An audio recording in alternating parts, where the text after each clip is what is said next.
Saya neliti kitab Bali Maksum sampai khatam, termasuk kitab yang saya letakkan di kamar khusus. Itu diantaranya ada kitabnya Bali Maksum, Nadoman Sulam Taufiknya Pak Hamid yang karangan orang-orang Indonesia. Tentu terbanyak ya kitabnya Mbah Mun, Mbah Zubair. Bahkan saya masih punya catatan tangan tulisannya Basim Asyari, karena beliau pernah nyurati buyut saya ketika khatam Sahih Muslim yang keluarga Kudus. Terus banyak lah saya punya, termasuk saya punya tulisan tangannya Kiai Fakih Mas Gumambang, gurunya Mbah Zubair. Saya memang dokumenter kitab, sehingga saya maaf sekali kalau pidato umum memang saya tidak keahlian saya. Karena itu harus dobes, itu tidak keahlian ulama, dobes itu tidak keahlian ulama. Ini saya baca singkat, tapi semoga ini barokah karena ini kholnya Bali Maksum. Semua mubalek tadi pakai catatannya sendiri, jadi itu ngekholi dirinya sendiri. Ini saya pakai orisinil kitabnya Bali Maksum. Jadi saya mungkin penceramah terbaik karena sesuai konteksnya gitu. Nah ini enggak. Ini kholnya Bali Maksum, cerita syairnya sendiri tentang rokok lagi. Bolot lagi. Yes. Ya semoga diampuni oleh Allah Subhanahu wa taala. Ini ngendikane beliau tentang meminimalkan konflik. Ini saya baca di bab Al-Mithalul Awal. Jawazu hibati thawabil qiraah wa shadaqah lil mayyit wa wusuli thawabil qiraah wa a'malil birril mayyit. Kita berkeyakinan bahwa yasinan, tahlilan itu sampai ke mayit. Itu boleh kita hadiahkan dan sampai ke mayit. Kata Bali Maksum, wa wa min masailil furu' al khilafiyah. Fala yajuzu bi sya'nihi itharatul fitan wal jidal wal inkar. Alal qail wal amili bihi wala alal mukhalif.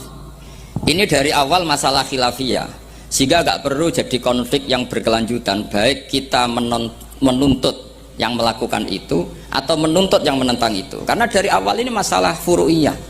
Sing nglakoni nggih monggo, sing nentang nggih napa? Monggo. Selama ini kan kita yang melakukan memaksa orang lain menerima, yang menentang memaksa orang lain menghentikan. Ini tidak fair kata Bali.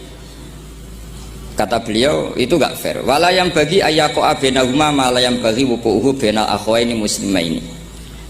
Kata beliau wala in kana lil mani'i mustanadun fa inna li ghairihi mustanadan kadzalik. Kalau yang melarang tahlilan, melarang yasinan dikirimkan ke mayit itu punya mustanad, punya sanad. Yang bagi yang membolehkan juga punya sanad. Kalau ada kiai yang kalau pidato nangis itu sanadnya banyak dan benar, tapi yang uraan kayak Pak Duta Besar juga banyak. Semuanya ada sanad.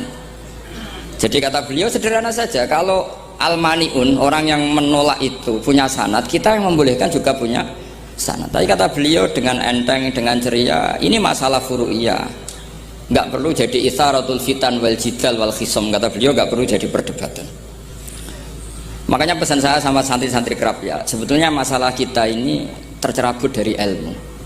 Coba dari awal Anda katakan yang tidak kunut itu Abu Hanifah, yang kunut itu Imam Syafi'i, maka melihat orang tidak kunut itu keren karena Al-Hanafi, pengikut mazhab Hanafi.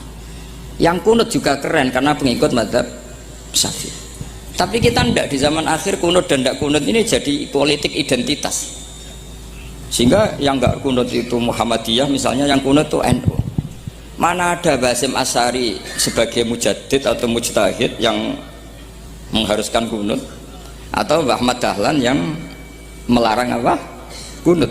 Wong dua beliau sama-sama pernah ngaji Syekh Khotib Minangkabau, pernah ngaji Mbah Mahfud ketika di Mekah.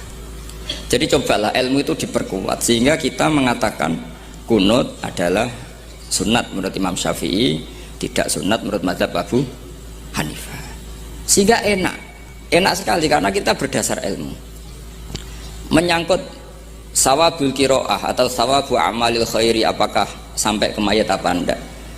Ini kata beliau, kata Mbah Ali Maksum, beliau justru menukil Ibnu Taimiyah yang notabene sering dipakai dalil para orang-orang sana. Saya tidak tahu itu orang sana itu, Pak Duta itu yang tahu itu.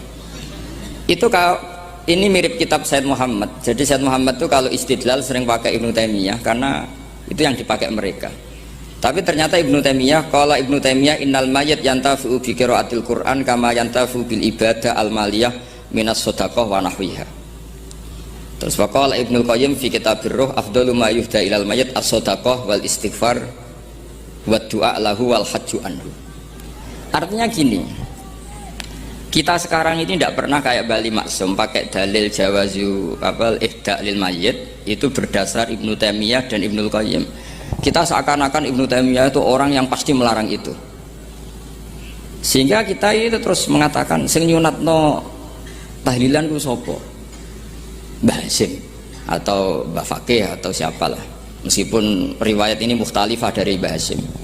Pertanyaannya adalah terus kesannya yang membolehkan itu hanya kiai lokal, kiai nasional.